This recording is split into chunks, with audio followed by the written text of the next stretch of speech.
है आपका D focus में। मैं प्रियंका। अभी की सबसे बड़ी खबर सीधे आ रही है बीजीएच से, यानी बोकारो जनरल अस्पताल से, जहां की राष्ट्रवादी कांग्रेस पार्टी के जिलाध्यक्ष जसवीर सिंह के नेतृत्व में प्रदर्शन किया जा रहा है। हम आपको सीधे लेकर चलते हैं बीजीएच पर, जहां के हमारे वरिष्ठ पत्रकार राम नारायण शर्मा जी मौजूद हैं। शर्मा जी, हमें बताएं कि वहां क्या हो रहा है और किसके नेतृत्व में किया जा रहा है। जी प्रियंका, मैं आपको इस पूरे प्रदर्शन के बारे में बताने से पहले ये बताना चाहता हूँ कि इस समय मैं बोकारो स्टील प्लांट से जुड़े बोकारो जनरल हॉस्पिटल के मेन गेट के सामने खड़ा हूँ और यहाँ पर राष्ट्रवादी कांग्रेस पार्टी की ओर से प्रदर्शन किया जा रहा है। उनकी 17 सूत्री मांगे हैं। इन मांगों को लेकर राष्ट्रवादी कांग्रेस पार्टी यहाँ प्रदर्शन कर रही है और राष्ट्रवादी कांग्रेस पार्टी के जो जिला अध्यक्ष हैं जसवीर सिंह, उनके नेतृत्व में यहाँ यह प्रदर्शन हो रहा है। आइए मैं सीधे जिला अध्यक्ष जसवीर सिंह जी से जुड़ता हूँ और जानता हूँ कि बोकारो जनरल हॉस्पिटल में प्रदर्शन करने की जरूरत इन्हें क्यों पड़ गई। जसवीर जी, बोकारो जनरल हॉस्पिटल को बहुत ही संवेदनशील इलाका माना जाता है, राष्ट्रवादी कांग्रेस पार्टी को यहाँ प्रदर्शन करने की जरूरत क्यों पड़ गई? आज का जो राजनीतिक माहौल है, जो जनता का सेवा करने के लिए जनसेवा का जो भाव लेके जनप्रतिनिधि बैठे हुए हैं वो खामोश हो गए। तो राष्ट्रवादी कांग्रेस पार्टी ने यह विचार किया कि इससे बड़ा जनसेवा तो हो ही नहीं सकता है कि अगर जो हमारा बोकारो स्टील प्लांट का गौरव है बीजीएच जनरल अस्पताल, जो इसमें व्यवस्था चरमरा गई है, उस व्यवस्था को दुरुस्त करने के लिए और हर विभाग में अच्छे ढंग से मरीजों का चिकित्सीय लाभ मिले, इसके लिए राष्ट्रवादी कांग्रेस पार्टी कमर कस चुकी है। क्योंकि हमें जानकारी है कि यहाँ पर वह मरीज हों या सेल में अभी जो अस्थाई वेतनधारी हैं उनका परिवार के सदस्य हों या रिटायर कर्मचारी हों, किसी भी मरीज को अभी डर लगने लगा है बीजीएच से, बीजीएच की व्यवस्था से डर लगने लगा है।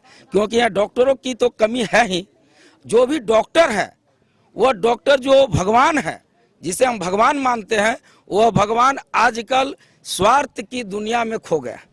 अगर स्वार्थ सिद्धि नहीं होगा तो हम इलाज नहीं करेंगे। कमाल की बात है भाई, इतना बड़ा अस्पताल, इतना बोकारो स्टील प्लांट आपको सेवा प्रदान कर रहा है, आपको फैसिलिटी दे रहा है, लेकिन फैसिलिटी मिलने के बाद भी आप ही बताइए कि न्यूरो फिजिशियन में एकमात्र डॉक्टर हैं डॉक्टर आनंद, न्यूरो सर्जरी में।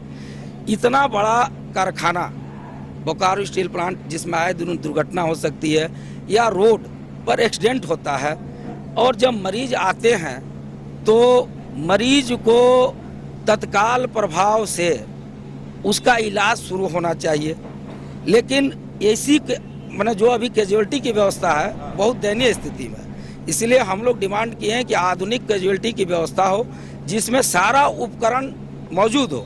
वहीं पर आपका एक्सरे मशीन हो, वहीं पर आपका ईसीजी का व्यवस्था हो, वहीं पर आपका सीटी स्कैन की व्यवस्था हो, और कैजुअल्टी में 24 घंटा, चाहे वह मरीज हो, चाहे सेल के मरीज हो, चाहे रिटायर कर्मी के जो भी परिजन स्वजन बीमार पड़ते हैं आते हैं, उनका तत्काल प्रभाव से इलाज हो। क्योंकि 4 घंटा डॉक्टरों के आने के इंतजार में मरीज की क्या स्थिति होती है, इसके भुक्तभोगी हम लोग हैं और बहुत नजदीकी से हमने देखा है। तो इसको सुधार करना बहुत जरूरी है। और इस जी उनसे पूछिए कि जो बता रहे हैं कि लगातार फैसिलिटी मिलती है बीएसएल से, जसवीर सिंह से आप जानने की कोशिश कीजिए कि इतनी फैसिलिटी जब उपलब्ध हो रही है तो भी कहीं ना कहीं जो बीजीएच की स्थिति है वो सुधर क्यों नहीं पा रही है।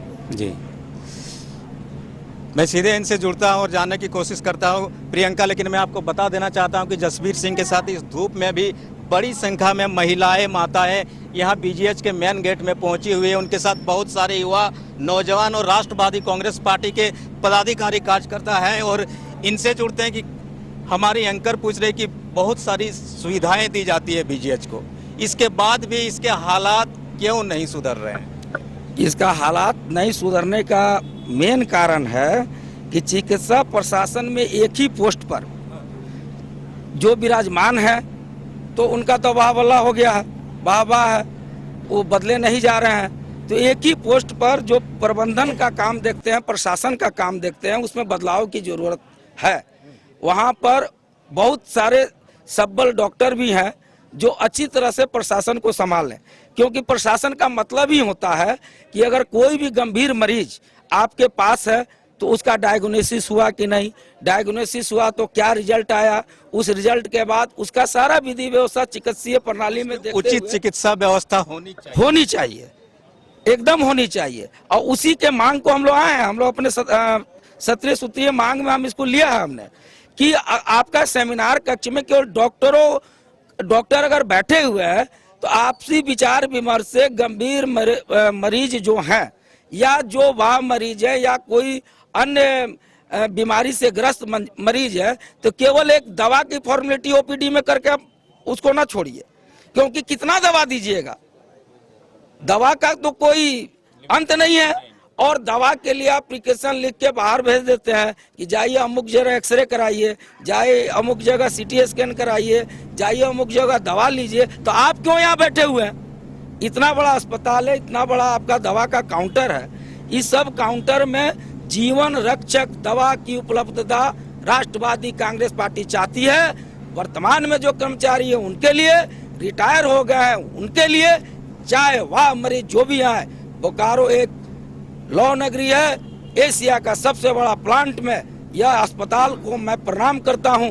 यह अस्पताल 20 साल पहले 15 साल पहले यहाँ एक से एक डॉक्टर थे, डॉक्टर पुष्टि थे। तस्वीर जी, जो आप बात कर रहे हैं, डॉक्टर को दूसरा भगवान कहा जाता है, उन पर आप गंभीर आरोप लगा रहे हैं। कुछ न कुछ ऐसी बातें हम लोगों ने भी देखी है, बचपन से इस अस्पताल को हम लोग देख रहे हैं। पहले जो सुविधाएं थी अभी वो नज़र नहीं आती हैं।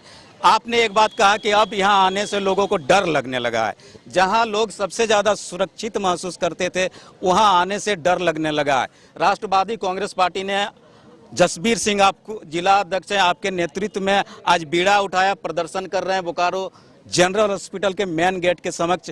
राष्ट्रवादी कांग्रेस पार्टी में आपके आने के बाद से एक नई धार आई है, लोग कहते हैं, और उसका आज नज़ारा दिख रहा है कि जो सबसे ज़रूरी सेवा होता है स्वास्थ्य सेवा, उसकी बेहतरी के लिए खुद जसबीर सिंह आगे आए हैं। क्या कहेंगे आप? बहुत बहुत धन्यवाद। मैं जिंदगी में सेवा व्रत का धारण किया हूँ। राजनीति का मतलब ही होता है कि जनता जनार्दन का सेवा करना। हमारे बोकारो जिला में जितने भी लोग हैं वह सब हमारे परिवार हैं, और परिवार को मानते हुए वसुधैव कुटुंबकम का मंत्र को धारण करते हुए मैं आह्वान करता हूं आपके चैनल से कि एक एक आदमी के स्वार्थ के प्रति राष्ट्रवादी कांग्रेस पार्टी सचेत है, उनको स्वास्थ्य सुविधा मिले, इसके लिए हम लोग जिस तरह का आंदोलन करना होगा करेंगे।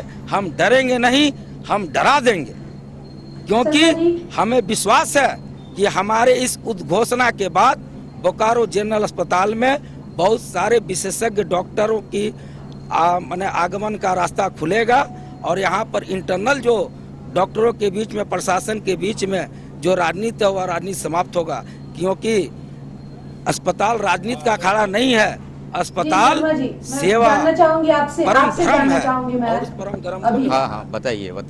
मैं आपसे जानना चाहूंगी कि अभी किन चीजों की कमी रह जा रही है? आपने उनकी बातों को सुना, आपने उनके विचारों को जाना, मैं बताइए कि अभी क्या चीज की कमी जी, मैं रह जा आपको रही है? बताना चाहता हूं, इनका एक 17 सूत्रीय मांग पत्र है प्रियंका राष्ट्रवादी कांग्रेस पार्टी का, इनके जिला अध्यक्ष जसबीर सिंह जी का। इनमें से जो मुख्य मांगे हैं, इनमें आकस्मिक जो चिकित्सा सुविधा है, कैजुअल्टी की सेवा को सबसे बड़ी प्राथमिकता जसबीर सिंह ने यानी राष्ट्रवादी कांग्रेस पार्टी के अध्यक्ष ने दी है। और उसके बाद न्यूरोलॉजी का जो डिपार्टमेंट है उसकी सबसे ज़्यादा डिमांड होती है इस पूरे बीजीएच में कि वहाँ डॉक्टर की जो सेवा है बेहद ही खराब है। इसको लेकर इन्होंने आवाज़ उठाई है, और इससे लेकर इसी तरह की 17 सूत्री मांगे लेकर जसबीर सिंह अपने पार्टी सहयोगी समर्थकों के साथ, महिलाओं के साथ, मरीजों के साथ, उनके परिजनों के साथ बीजीएच के मेन गेट के समक्ष अभी खड़े हैं, धरना प्रदर्शन कर रहे हैं। शर्मा जी, हाँ। मैं जानना चाहूंगी आपसे कि क्या आपको लगता है कि कब तक ये मांगे इनकी पूरी हो पाएंगी? जी जी हम लोग को विस्थापित को चाहिए ये जी दिला सकते हैं, ये दिलाइए, हमको बोलने का मौका मिलेगा। प्रियंका, मैं बताना चाहता हूं कि आपने जो बात कही कि इनकी जो मांगे हैं, इन मांगों को ये अभी यहाँ के जो प्रबंधन है उनके समक्ष रखेंगे, और एक डेडलाइन है राष्ट्रवादी कांग्रेस पार्टी की तरफ से। उस डेडलाइन के अंदर अगर इनकी मांगों को नहीं सुना जाता है, नहीं मानी जाती है, तो ये इनका अगला स्टेप क्या होगा खुद जिला अध्यक्ष जसबीर सिंह जी से जानते हैं। अगला स्टेप क्या होगा अगर आपकी मांगे अनसुनी कर दी जाती है? जो भी मांग है, स्वास्थ्य संबंधी मांगे हैं, हमें आत्मविश्वास है कि यहाँ हमारे सीएमओ साहब इस मांग को समझेंगे और प्राथमिकता में लेंगे। और हमारे जो सीओ साहब हैं वो बहुत कर्तव्य निष्ठता के साथ बोकारो स्टील प्लांट का सेवा दे रहे हैं और उनको हर चीज़ पर बहुत गंभीरता से वो विचार करते हैं और हमें विश्वास है कि हमारे सीओ साहब इसमें हस्तक्षेप करेंगे और जो भी राष्ट्रवादी कांग्रेस पार्टी की मांगे हैं। हेलो, उनसे पूछिए कि अगर मांगे पूरी नहीं की जाती है तो अगला स्टेप उनका क्या होगा? हाँ जी, यही बता रहे हैं अगला स्टेप क्या होगा जसबीर जी। अगला स्टेप यही होगा कि हमारे मांगों को मांग लिया जाए और नहीं मांगने पर यहाँ पर हम खिचड़ी का व्यवस्था करा के उस समय तक बैठेंगे जिस समय तक यहाँ पर स्वास्थ्य के संबंधी में जो भी हमारा मांग है उसमें सुधार नहीं किया जाए। घड़ी का अलार्म बजेगा, घड़ी के साथ चलना ही होगा। समय है, समय का तकाजा है। कोरोना काल में जन प्रतिनिधि लोग अपना घर का दरवाजा बंद कर लिए और कोरोना काल में बहुत सारे रिटायर्ड डीजीएम लोग बेड पर ही लैट्रिन करके मर गए, जिसका हम लोग सेवा किए हैं। करीब 26-27 आदमी के घर में दवा पहुंचाने का राष्ट्रवादी कांग्रेस पार्टी काम किया है उस कोरोना काल में। तो कोरोना काल के विविधता को हमने देखा है। मरीज ना तो कोरोना काल में अपने परिजनों से मिल पाते। प्रियंका, ये कोरोना के दर्द को भी बता रहे हैं और इनका साफ कहना है कि आज इन्होंने ज्ञापन सौंपा है, मांग पत्र सौंपा है और घड़ी का अलार्म इन्होंने सुनाने की कोशिश की है और घड़ी अगर बंद होगी तो क्या होगा बोकारो इस्पात प्रबंधन जान ले, पीजीएच का प्रबंधन जान ले। प्रियंका शर्मा जी, बहुत धन्यवाद आपका हमारे आपका भी थैंक्स कवरेज करने के लिए, बीजीएच से डायरेक्ट कवरेज हमें दिखाने के लिए। मैं दर्शकों आपको बताऊं कि जैसा कि आपने सुना कि ये लोग कई सूत्री मांगों को प्रबंधन के सामने रखने वाले हैं। बीएसएल प्रबंधन को बीजीएच में फैसिलिटीज बढ़ाने के लिए, कैजुअलिटी की जो सेवा है उसे बढ़ाने के लिए, कैजुअलिटी में जल्द से जल्द काम हो सके इस प्रोसेस को फास्ट करने के लिए और भी कई चीजों को लेकर ये मांगे बीएसएल प्रबंधन के सामने रखने वाले हैं।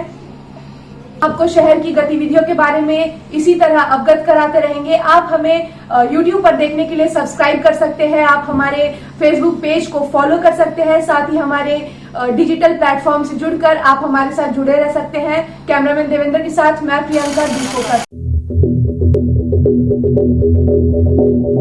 टेलीविजन के इतिहास में पहली बार वो तस्वीरें हम लेकर आ रहे हैं। ब्लैक डायमंड की तलाश में दूसरे दिन हम लोग निकल चुके हैं। घड़ी में अभी करीबन 3:30 बज रहा है। कोयले को साइकिल और मोटरसाइकिल के माध्यम से लाया जाता है। लाइन से कोयला चोरी हो रही है।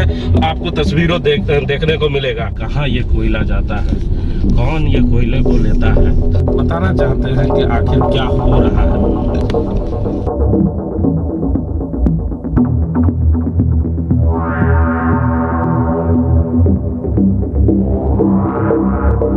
मेरे पीछे सैकड़ों की संख्या में गाड़ियां चल रही है।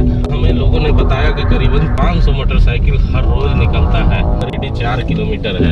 यहाँ पे चंद लोग कहा करते थे कि देखिए जो भी साइकिल पे कोई है की संपत्ति को लूट कर बंगाल के बॉर्डर तक ले जा रहा है। गिन नहीं पाएंगे कि कितनी गाड़ियां चल रही है।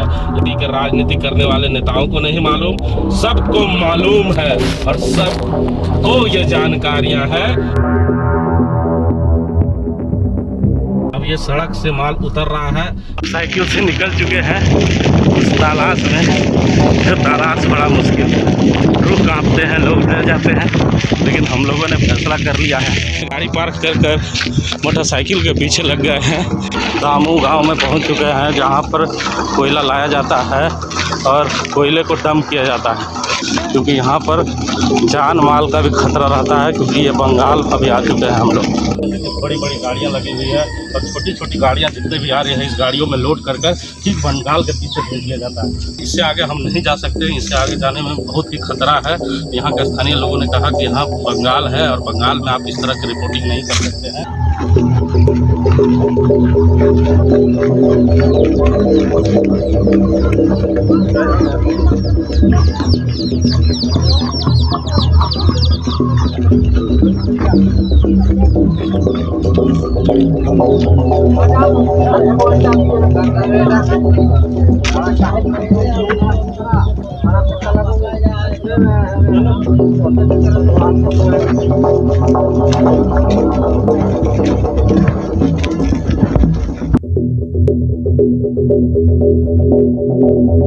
समझने वाला तो आता ही पैसा लेता है, तब हम लोग कहीं नहीं होगा सब पैसा लो है भाई शेखर पर क्या है रे